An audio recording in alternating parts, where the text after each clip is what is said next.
How did the first humans live? You might picture a small group of people huddled around a fire, eating wild berries and chasing mammoths across the plain. But what if I told you that life was actually much more exciting than that? Hi, it's me, and this is Life Noggin. The cradle of humanity is a region in eastern Africa where the earliest human ancestors first appeared about 6 million years ago. As the oldest known member of our genus, Homo habilis is considered to be the first human. They lived in Africa between 2.8 million and 1.6 million years ago and are believed to be our direct ancestor. And while there have been many discoveries that have taught us a lot about them, we still don't know a lot about how they lived. Based on their stone tools, which were mostly made from sharp flakes struck off of a core, archaeologists believe that they spent most of their time searching for food. But contrary to popular belief, Homo habilis probably didn't spend all their time looking for berries. While plants were a part of their diet, they were most likely hunter-gatherers who ate a variety of meaty foods such as lizards, birds, monkeys, and yes, even elephants. However, hunting large prey would have been difficult because Homo habilis stood only about 4 feet tall and had a brain size about half the size of ours. So instead, they probably hunted small prey and then used their scavenging skills to acquire larger prey.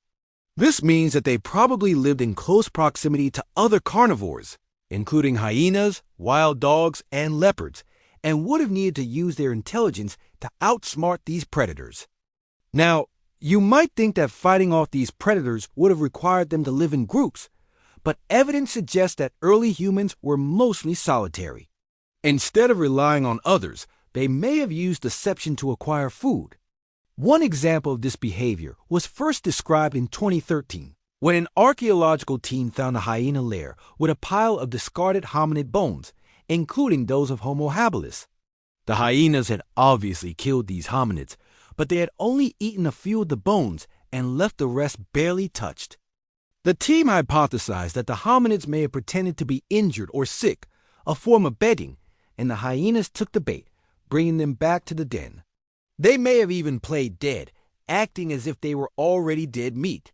Once inside the den, however, the humans grabbed whatever food they could and ran away before the hyenas realized what had happened. It is also possible that Homo habilis used their understanding of animal behavior to predict when a mother would be too distracted to protect her cubs and then would sneak in and steal a cub as prey. But not all of their lives were filled with scavenging and sneaking around. In fact, there is some evidence that early humans may have had a more relaxed way of getting food. Archaeological evidence suggests that early humans were some of the first to use fire, which would have allowed them to cook their food, making it easier to eat and digest. It would also have helped to keep dangerous animals away. In addition, the earliest evidence of human-like hands comes from 2.6 million years ago. Opposable thumbs would have given early humans a better chance at climbing into trees to grab fruit. This climbing ability may have also been useful for escaping predators. But it wasn't just about what they ate. Fire may have also played a role in how early humans socialize. Social fires may have served as a gathering place for mating rituals, storytelling, and other social activities. It is also possible that early humans kept domesticated fires going throughout the night for warmth and protection against nocturnal predators.